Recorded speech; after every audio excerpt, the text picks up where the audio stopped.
Hi guys, nandito na naman po tayo sa ating inabang teleserye Ang Akusada. At syempre, ganun pa rin, lahat sila nagtataka kung sino ang pumatay kay Gian. At syempre, ito namang si Ronnie, inimbita ng pulis sa kanyang bahay at nagulat ito sa pagbukas niya ng pinto. Akala niya bisita niya lang, pero pulis pala ang nandun at naaresto siya sa salang pagpatay sa kay Gian, pati na din sa asawa ni girlfriend. Pero bago yon, ito namang si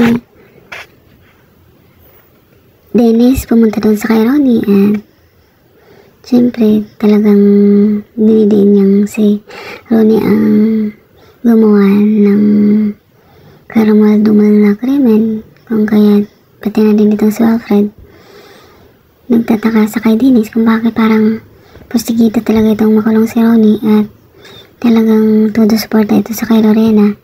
At syempre dala na din sa pagsiselos ni Wilfred dahil talagang mahal niya pa rin ang kanyang asawa at napapansin niya yung madalas na pagdikit ni Dennis dito.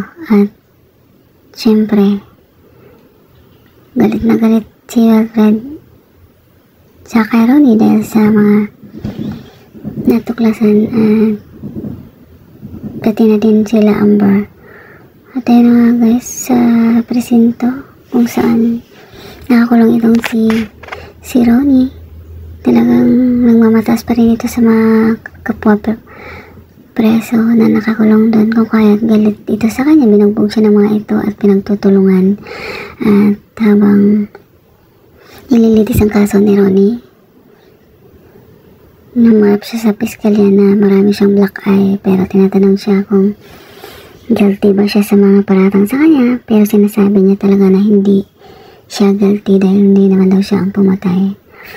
Ang nakakaduda siguro, syempre parang may something ito si Dennis, I'm sure, dahil naiisip ni Wilfred ang mga nangyayari dati na parang naabutan niya yung kanyang asawang si Joy na may kausap na gusto na makipagkalas sa kanyang karelasyon.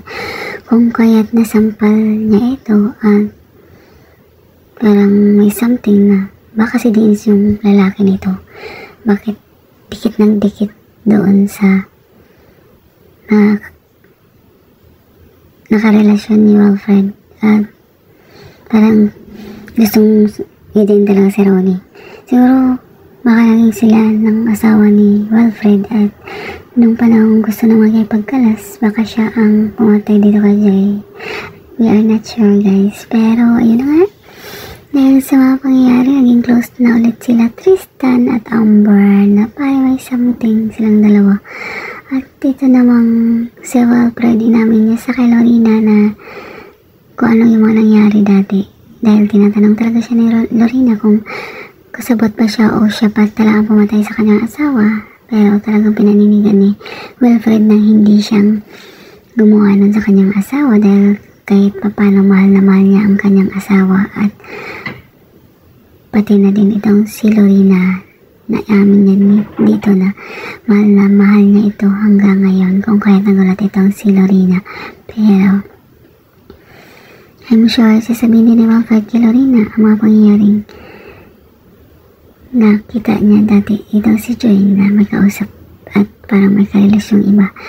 At yun na nga guys, maraming salamat sa panonood. Please don't forget to like, subscribe, and press the bell button for you to notify on my next video. Thank you and bye!